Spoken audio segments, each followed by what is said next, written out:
নমস্কার শিক্ষার্থী বন্ধুরা, তোমরা কেমন আছো? সবাই আশা করি পরিবারের সকলকে নিয়ে এই দুর্যোগময় অবস্থায় ভালো আছো।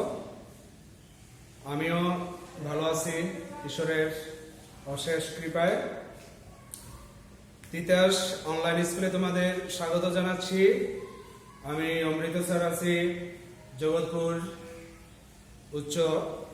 জগৎপুর সাধারণ উচ্চ বিদ্যালয় থেকে, তিতাস কুমিল্লা।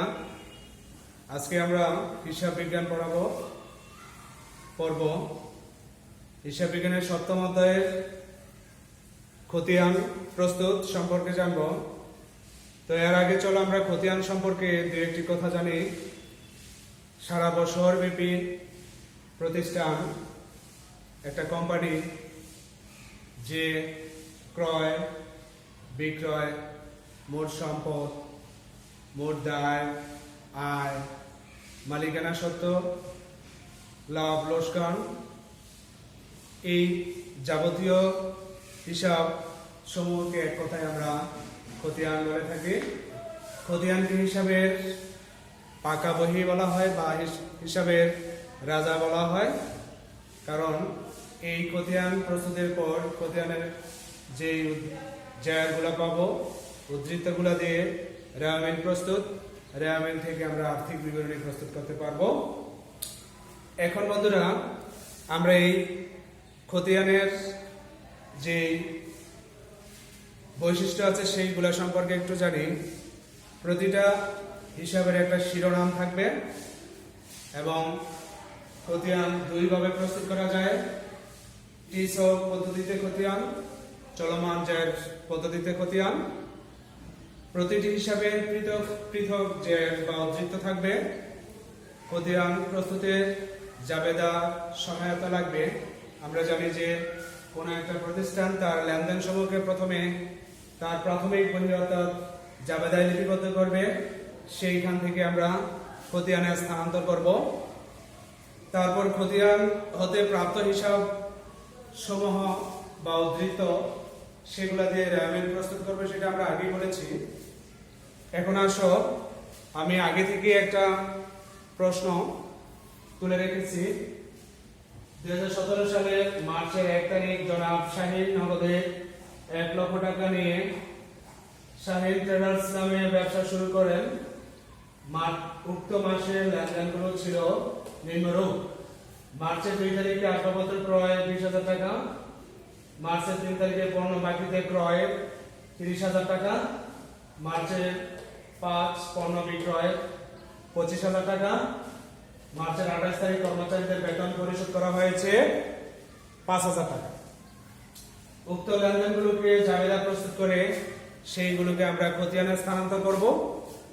তাহলে প্রথমে আমরা জাবেদা প্রস্তুত করব। বন্ধুরা দেখো, জাবেদা তৈরি করতে হলে প্রথম আমাদের জাবেদা ঘর তৈরি করতে হবে। জাবেদা ঘরটা আগে দেখো।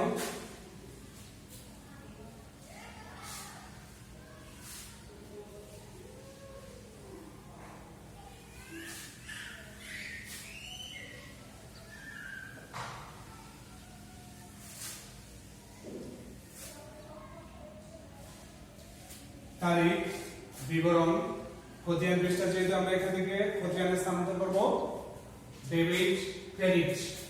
তাহলে এখানে আমরা উপরে হেডলাইন শাহিন ট্রেডার্স, শাহিন ট্রেডার্সের সাধারণ জাবেদা বহি, তারিখ, বিবরণ, খতিয়ান পৃষ্ঠা, ডেবিট টাকা, ক্রেডিট টাকা। তারিখ হচ্ছে 2017 মার্চের 1 তারিখ।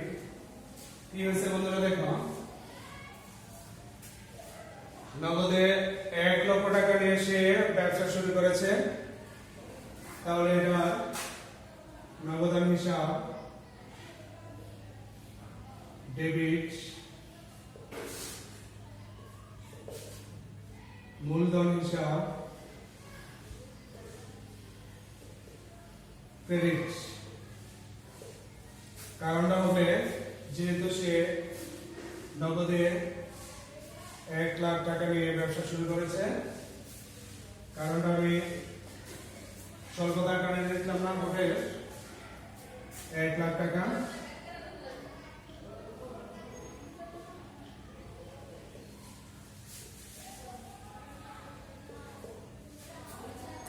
মার্চের 2 তারিখে দেখো আসবাবপত্র ক্রয়, এখানে আসবাবপত্র ক্রয় করা হয়েছে 20,000 টাকার। দুইটা পক্ষ, একটা আসবাবপত্র হিসাব আর একটা হচ্ছে নগদান হিসাব।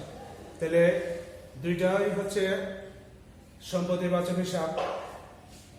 একটা সম্পত্তিবাচক হিসাবে বৃদ্ধি পেলে ডেবিট হয়, হ্রাস পেলে ক্রেডিট হয়।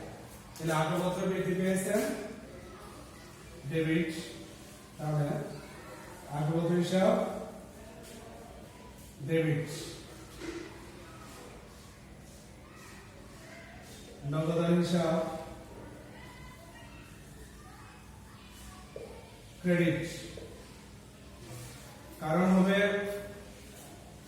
নগদে আসবাবপত্র ক্রয় করা হয়েছে টাকা 20,000,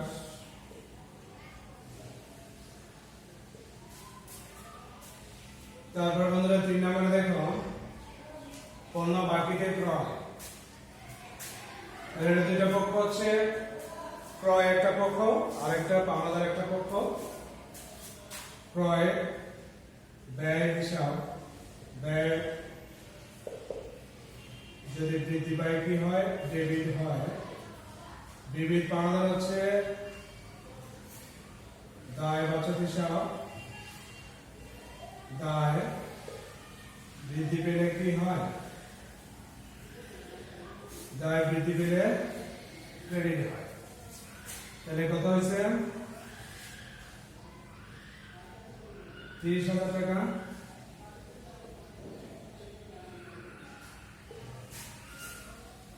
কারণ হচ্ছে যেহেতু বাকিতে পণ্য ক্রয় করা হয়েছে। তারপরে 5 তারিখে হচ্ছে বন্ধুরা বাকিতে পণ্য বিক্রয়। তাহলে পণ্য বিক্রি করলে কি হয়, পণ্য বিক্রি করলে নগদ টাকা আসে। তাহলে নগদান যেহেতু সম্পত্তিবাচক হিসাব বৃদ্ধি পেলে ডেবিট, তাহলে নগদান হিসাব ডেবিট, নগদান হিসাব ডেবিট, বিক্রয় হিসাব, বিক্রয় যেহেতু আয় বাচক হিসাব, আয় বৃদ্ধি পেলে ক্রেডিট। তাহলে কত হবে 25,000 টাকা। 25,000 টাকা। তারপর হচ্ছে 28 তারিখে কর্মচারীদের বেতন পরিশোধ। তাহলে এখানে দুইটা পক্ষ হচ্ছে বেতন একটা পক্ষ আর একটা নগদে যেহেতু প্রদান হচ্ছে নগদান একটা পক্ষ। তাহলে বেতন ব্যয় হিসাব, ব্যয় বৃদ্ধি পেলে ডেবিট, ব্যয় হিসাব অর্থাৎ বেতন হিসাব ডেবিট, নগদ টাকা চলে গেছে সেজন্য নগদান হিসাব ক্রেডিট। এর কারণ হচ্ছে যেহেতু নগদে বেতন পরিশোধ করা হয়েছে। এখন আমরা বন্ধুরা দেখব যে এখানে হিসাবের তালিকায় কি কি আছে। প্রতিহার প্রস্তুত করার সময় আমরা হিসাবের তালিকাটা দেখে নেব।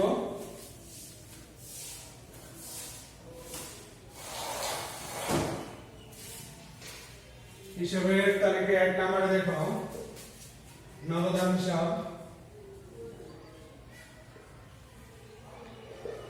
2 নম্বর দেখো মূলধন হিসাব,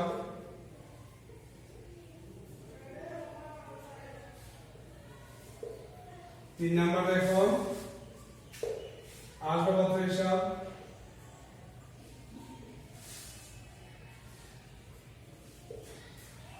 তাহলে আমরা দেখো ক্রয় হিসাব, তারপরে দেখো বিবিধ পাওনাদার হিসাব,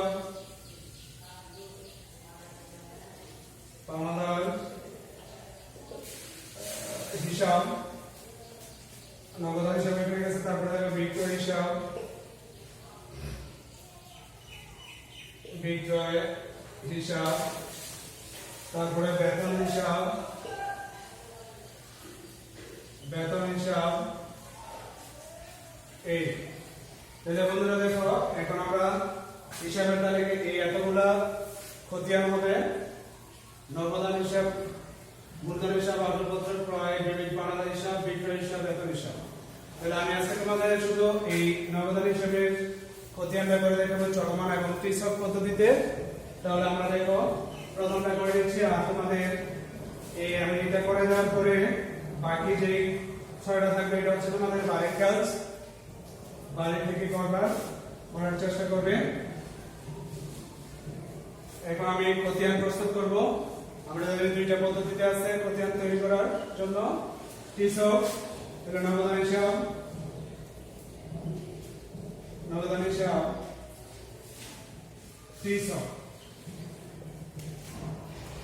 তাহলে আমরা এই প্রথমে বন্ধুরা আমরা দেখো এখানে টি এর মতো, সেজন্য এর নাম হচ্ছে ত্রিছক। একটা ডেবিট পক্ষ আর একটা হচ্ছে ক্রেডিট পক্ষ। তাহলে ডেবিট পাশে 4টা ঘর থাকবে, তারিখ,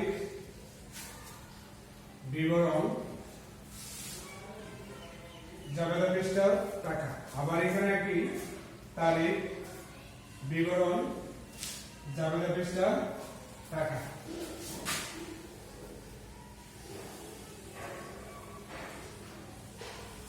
তারিখ, বিবরণ,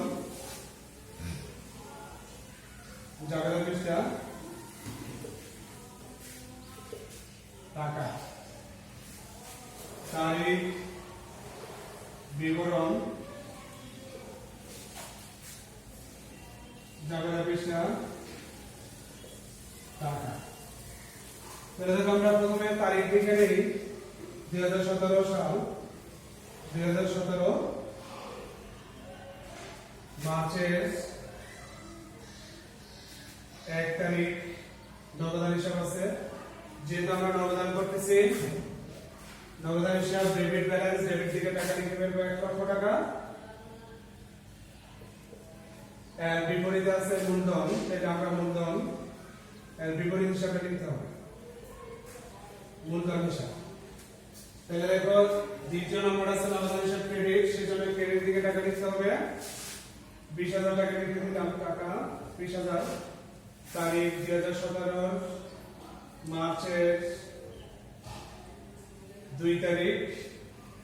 এর বিপরীত দিকে আছে আসবাবপত্র হিসাবে, আসবাবপত্র হিসাবে লিখে দিলাম আসবাবপত্র হিসাব। তারপরে দেখো 3 তারিখে নাই, নগদান হিসাব নাই। 5 তারিখে নগদান হিসাব ডেবিট দিকে আছে 25,000 টাকা লিখে দিলাম 25,000। এখন এখানে আমরা লিখবো মার্চের কত তারিখ, 5 তারিখ। বিপরীত আছে বিক্রয় হিসাব, তাহলে বিক্রয় হিসাব লিখলাম বিক্রয় হিসাব। তারপরে দেখো এখানে 28 তারিখে কি আছে, বেতন হিসাবে বিপরীত আছে নগদান, নগদান ক্রেডিট, ক্রেডিট দিকে টাকা লিখে দিব বন্ধু, সরি এখানে 5,000 টাকা হবে, 5,000 টাকা।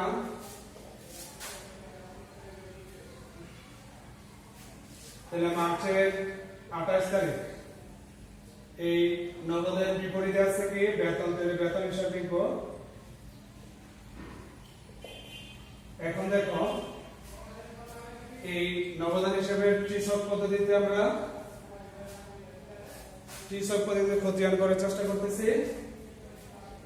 এখন ডেবিট পাশে যোগ করে দেখলাম 1,25,000, এখানে যোগ করে দেখলাম 1 লাখ, সরি শুধু 25। তার মানে ডেবিট দিকে ব্যালেন্স বেশি, সেজন্য আমরা ডেবিট দিকের ব্যালেন্সটা উভয় পাশে লিখবো, ডেবিট এবং ক্রেডিট পাশে লিখবো। এখন আমরা ব্যালেন্সিং তৈরি করতেছি। ব্যালেন্স মানে বরাবর ডাইরেক্ট করার মতো ডেবিট দিকে যেটা, ক্রেডিট দিকে একই বরাবর। তারপরে এখানে আমরা বেশি পেয়েছি 1,25,000 ক্লোজ করে দিলাম। তারপরে 1,25,000 এখানে রাখলাম। উভয় পাশে কিন্তু আমরা ক্লোজ করে দিয়েছি বন্ধুরা, কারণ হিসাব বিজ্ঞানের ভাষায় কোন অঙ্কের নিচে দুইটা রেখা টানলে সেটা ক্লোজ হয়ে যায়। দেখো বন্ধুরা, এখন এখানে আমরা 1,25,000 লিখছি ঠিকই, কিন্তু আমাদের যোগ করলে হয় মাত্র 25,000। এই জন্য আমাদের এখানে আরো 1 লাখ টাকা প্রয়োজন, সেই 1 লাখ টাকা দিতে হবে। এই 1 লক্ষ টাকা দেওয়ার নিয়ম আছে। তাহলে এই মার্চের শেষ তারিখ হচ্ছে 31 তারিখ। ব্যালেন্স সিটি মানে ক্রেডিট ডাউন, 1 লক্ষ টাকা এখানে প্রয়োজন। 1 লক্ষ টাকা দিয়ে দিলাম, তার মানে এখন যোগ করলে 1,25,000 হবে।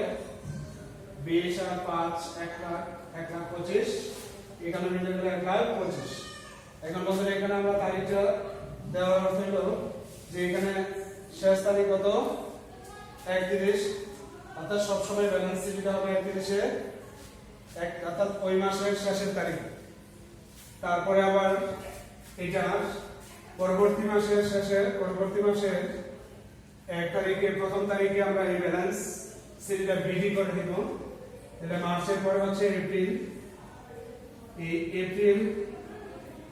এপ্রিলের 1 তারিখে ব্যালেন্স বিডি হচ্ছে ব্রড ডাউন 1 লক্ষ টাকা। তাহলে বন্ধুরা দেখো, আমরা এই নগদান হিসাবে যে উদ্ধৃত ব্যয় হয়েছে সেটা হচ্ছে 1 লক্ষ টাকা। এখন এই 1 লক্ষ টাকা আমরা এটা ত্রিছকে করলাম, চলমান পদ্ধতিতে করব। এটা তুলে নাও তোমরা।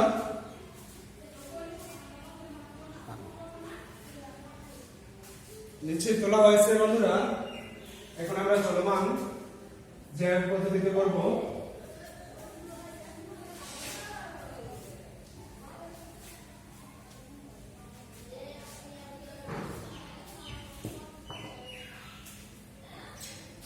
নগদান হিসাব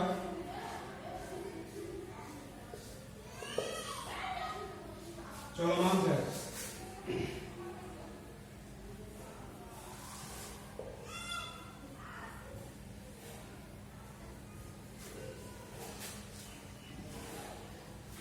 গড় তৈরি করে নিচ্ছে।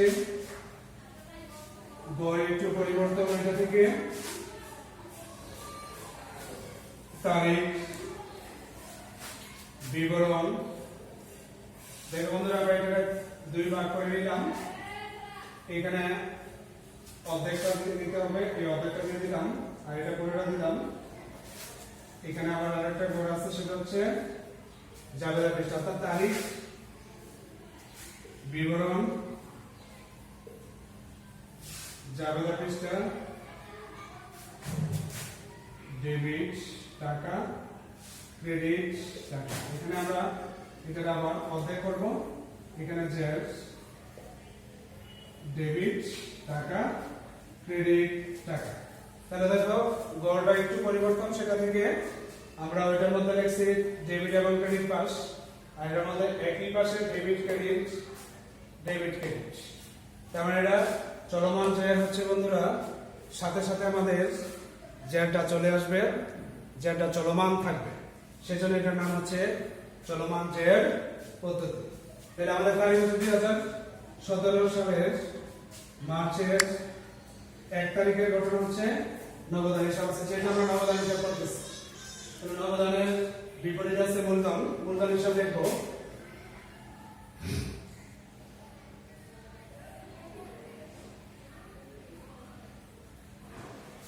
মূলধন হিসাব ডেবিট দিকে, তাহলে ডেবিট দিকে 1 লক্ষ টাকা লিখলাম। তারপরে দেখো 2 তারিখে নগদান হিসাব আছে। 2 তারিখেটা হচ্ছে ক্রেডিট ব্যালেন্স 20,000 টাকা, তাহলে ক্রেডিট দিকে টাকা লিখে দিলাম 20,000, আর বিপরীতে আছে আসবাবপত্র, তাহলে আসবাবপত্র লিখলাম 2 তারিখ, সেটা আসবাবপত্র হিসাব। আচ্ছা বন্ধুরা দেখো, এখন আমরা ব্যালেন্স তৈরি করবো। সবসময় মনে রাখবে ডেবিটে প্লাস হয়, ক্রেডিটে প্লাস, ডেবিটে আর ক্রেডিটে হচ্ছে মাইনাস, ডেবিটে মাইনাস। তার মানে এখানে ডেবিট এবং ক্রেডিট মাইনাস হবে। তাহলে এই 1 লাখ থেকে 20,000 চলে গেলে থাকে কত? 80,000 টাকা। তবে ডেবিট ব্যালেন্স, কারণ বিয়েগুলো ডেবিট দিকেটা বেশি থাকে, সেজন্য এখানে ডেবিট দিকে হচ্ছে। তার মানে এই যেটা আমাদের সাথে সাথে চলে আসবে। তারপরে দেখো এই 5 তারিখ 3 তারিখে নাই, নগদান হিসাব নাই। 5 তারিখে দেখো নগদান হিসাব আছে, তাহলে 5 তারিখে আমরা লিখে দিলাম নগদের বিপরীত আছে বিক্রয়, তাহলে বিক্রয় লিখলাম, বিক্রয় হিসাব